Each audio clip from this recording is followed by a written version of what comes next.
We're on our way to Comic-Con in Wrexham. Yay. As you can see, you got my dad dressed as a Starfleet officer, and by the officer pips, you can see by the rank, he's the captain, and I am dressed as the 6th incarnation of the Doctor.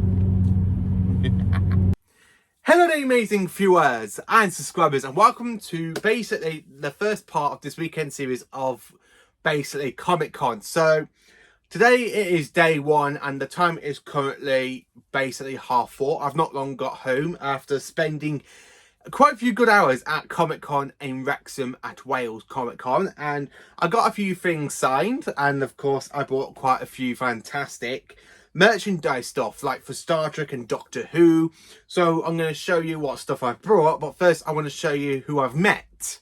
So the first actor when I met was, of course, Brian Hayes, who basically created the little puppeteer for Beep the Meep. And as I met him, here's the picture of me and him. He's also a Star Wars actor because he created BB-8 and he starred in 5 Star Wars movies. And of course, he has starred in 3 episodes of Doctor Who because he played the Ice Warrior in Cold War, from what he told me today when I met him. He plays Beep the Meep, and he plays the, as we all know, the Goblin King in the fantastic episode known as The Church on Ruby Road. So here is my steelbook of the 60th anniversary, and of course I got him to sign by Beep the Meep, underneath Beep the Meep, because yeah, it was the woman actress from Harry Potter who did the voice for Beep the Meep, but he's the one who basically created the little puppeteer, where some of it was basically CGI, which is the eyes, where it goes from the goodness to the evil side. But I got him to sign that one, which is actually quite good. And he's actually brilliant to me as well. And of course, he's going tomorrow, so I'll probably get to talk to him again tomorrow. And of course, I've met, again, Janet Fielding for the second time. And she is absolutely superb. And basically, I did try, she couldn't tell me any information about the next Doctor Who The Collection sets. She says that she's already filmed 2 behind the sofa sort of things, but she hasn't told me what seasons they are or what Doctors. She just says that she has filmed 2 seasons for Behind the Sofa. So we know 2 more seasons are coming out, probably this year or next year, but she has signed Doctor Who The Collection Season 20, as you can see, and she's signed it on the top and corner here, which is absolutely fantastic of her.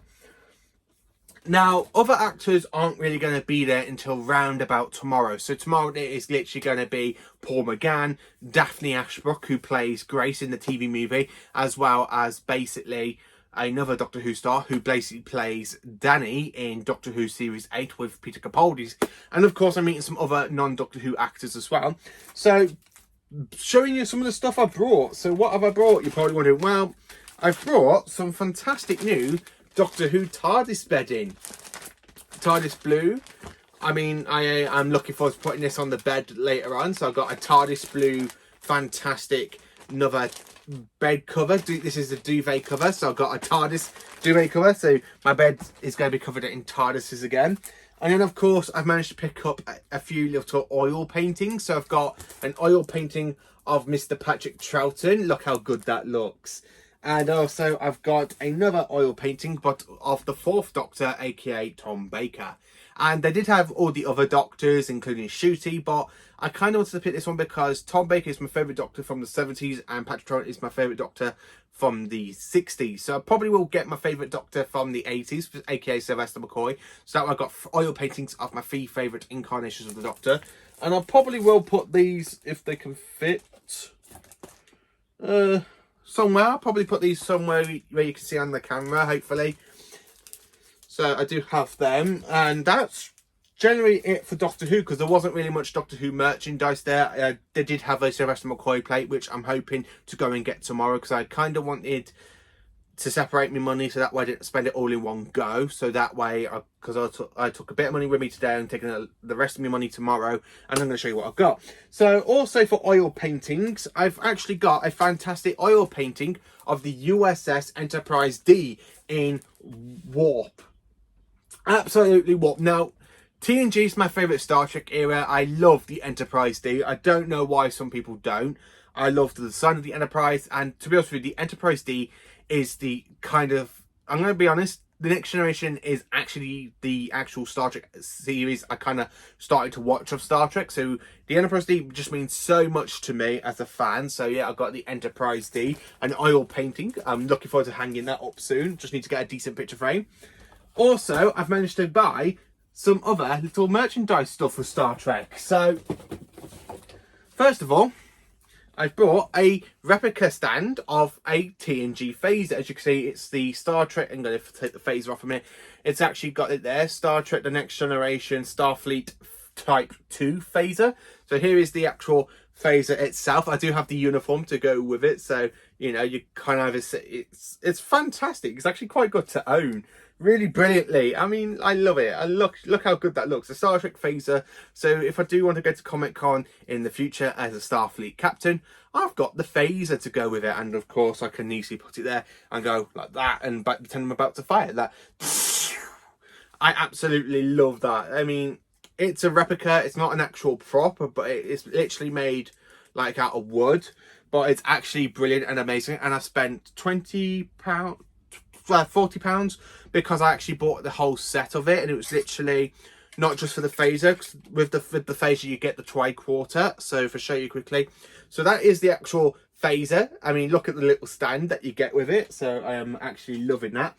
And then of course, also for £40 you pick up the tricorder. So if I show you, so you do get like a little stand for it.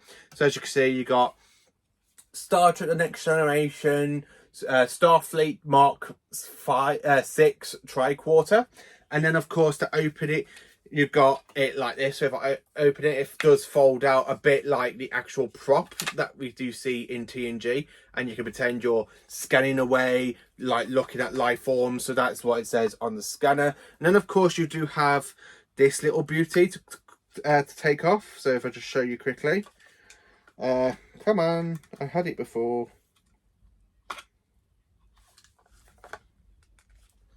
Again, you got like little gadgets at the top, and it comes with the medical one, so you can actually take that bit off and then place it on like a medical tricorder. And basically, if you take it off carefully, I don't want to break the nice gadget. So to actually take it off, you've got the little probe that it's used to scan on the tricorder to see if you're alive or dead. So that's actually pretty cool to own. And of course, this bit does move, but it's... Oh no. So that's actually quite good to own. I do have the tricorder. I mean, look how good that looks. Look how good that looks. Scanning for life forms, Captain. So yeah, I do have the Starfleet tricorder, as you can see. So I do have that. So I'm putting that on display. I have got a few other things, like some things I do love. I mean, to pick up half of this stuff from Comic-Con for Star Trek and Doctor Who. So I've picked up an actual toy replica of the Romulan Warbird for £40. So as it shows you, you do get the Klingon Forger class vessel as well on the back. And this did come out, I believe it came out, if it says on the box, it came out in the late 90s. Let's see, where would it say? Yeah, 1993. It came out in 1993. So literally to open the box up, so you can take the Romulan vessel out. It doesn't come with a stand.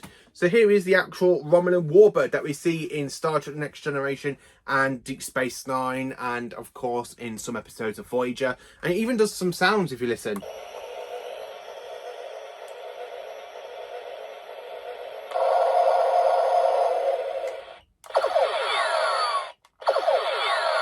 Firing on Romulan disruptors. And of course, it looks how good it looks. I like it. It's the Romulan Warbird. Fire.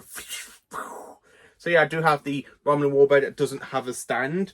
I've also picked up this little beauty, a Borg Sphere, and I spent £45 on it. Yeah, so I got the Borg Sphere from Star Trek First Contact. And of course on the back, it does say Paramount did release, not Paramount, the company that used to make these, Playmates, had a license to basically make the Enterprise E from the film. But to open it up to show you,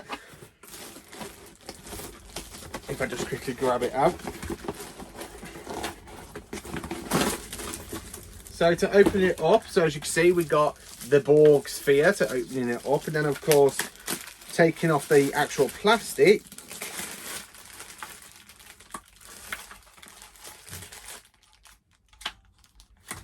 That's the Borg Sphere for you. Okay, it does have a little bit of cardboard sticking out.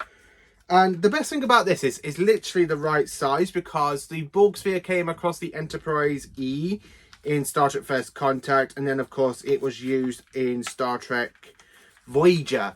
So, and when it was used in Voyager, the actual model shots on the CGI actually makes the Borg Sphere a bit more bigger than Voyager, because it actually did port Voyager into the actual hole at one point when in Endgame, like when they got the transphasic torpedo, when they got the armor plating up.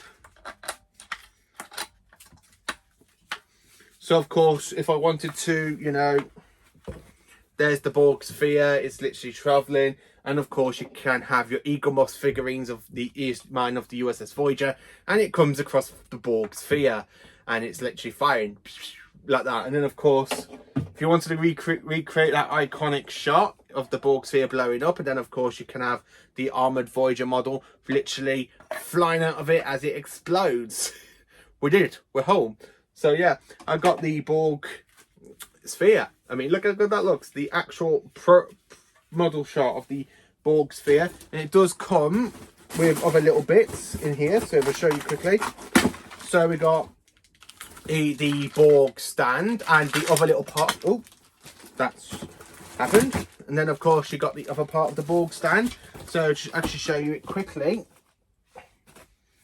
so you got this little beauty. So I think this goes in. There we are. So it goes in that piece, and then of course I think this goes in another little piece, and then of course you have the stand. So if I literally pull it on the stand for you, show you what it looks like.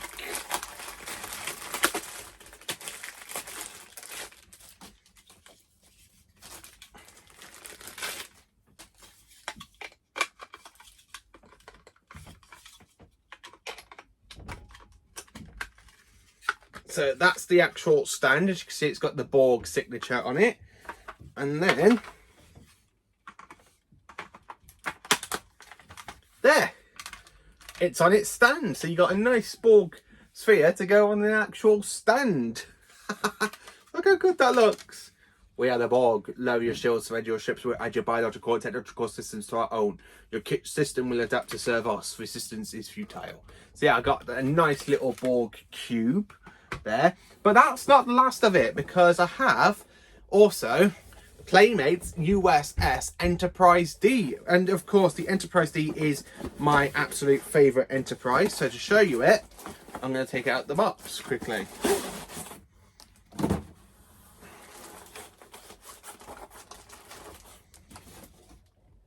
I thought this comes with a stand. Oh no, you got stickers. Yeah, look, you got the stickers to stick on it as well. So let's, where's my little box knife? There we are.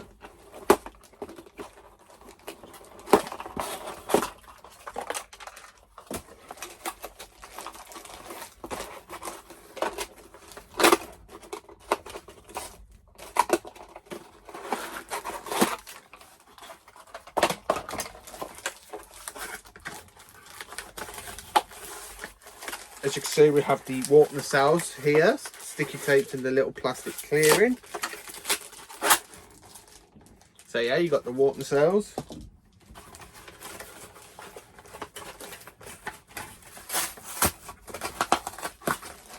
There we are.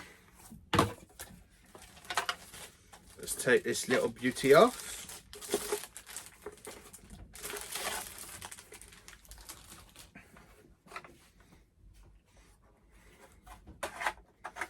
Ah, this one does not have a stand. I thought it would have. Let's show you what it actually looks like assembled.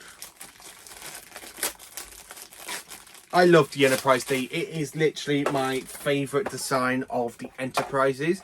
Some people say, oh, it's too 1980s or it's too 1990s, but I don't care about what the ship looks like. It is as beautiful as it as always has been. It is the Enterprise. So let's quickly stick it up, stick them on, and that's it. And of course you do have that bit as well. And that is, of course, the Enterprise D on the actual character. Oh, look how good that looks. It looks brilliant. I love it. Space, the final frontier. These are the voyages of the Starship Enterprise. It's the continuing mission to explore strange new worlds, to seek out new life and new civilizations, to boldly go where no one has gone before. And then, of course, you got like stickers. So if I just quickly open this up, I mean, look at the Borg cube. I love that Bor Sphere figurine I've got. Just love it. Just absolutely genuinely love it. So to show you quickly, so you got the stickers where you can put USS Enterprise and of course the Enterprise D, and you got all the stickers stick around on like the warp nacelles and other things. Then of course you got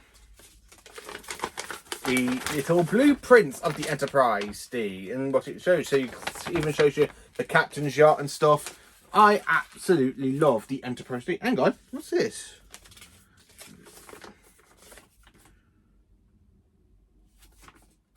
Ah. Oh, okay. Okie dokie.